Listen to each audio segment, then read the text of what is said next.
Nous sommes aujourd'hui à un carrefour qui est celui d'une décentralisation nécessaire, voulue,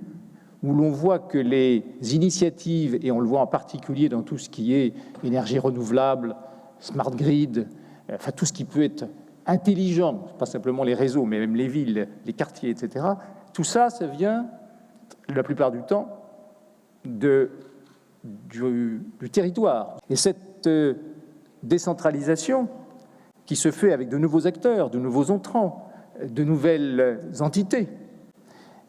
va se trouver aussi confrontée à une autre évolution qui, elle, vous la connaissez peut-être un peu moins, mais nous y sommes, nous, à la Commission de régulation de l'énergie, tout à fait confrontés. C'est à une volonté de centralisation européenne. Je pense qu'aujourd'hui, nous sommes arrivés à un point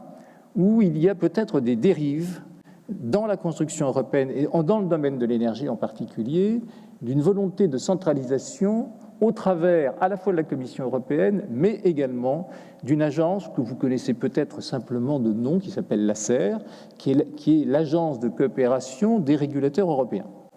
Mais en fait, cette agence prend de plus en plus de poids dans les décisions et va, parce que la Commission européenne le souhaite, devenir un partenaire de l'ensemble des acteurs du domaine de l'énergie. Alors ça peut avoir de bons côtés parce qu'on avance parfois plus vite dans ce domaine, mais on se trouve confronté quand même à, d'un côté, une volonté,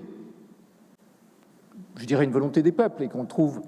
absolument partout, à la fois en Europe mais dans le monde entier, que les choses, que tout ce qui était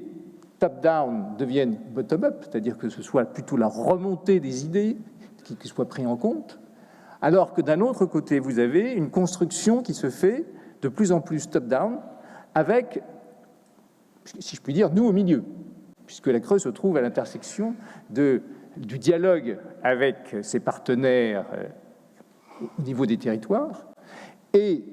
ce que j'aimerais être un dialogue, mais qui n'est pas toujours, avec nos partenaires européens. Et donc, j'insiste sur cet aspect d'évolution de la gouvernance, parce que je pense que ce que vous avez connu, ce que nous avons connu ensemble au cours de ces 15 dernières années, va être considérablement modifié dans les 10 années à venir, et que,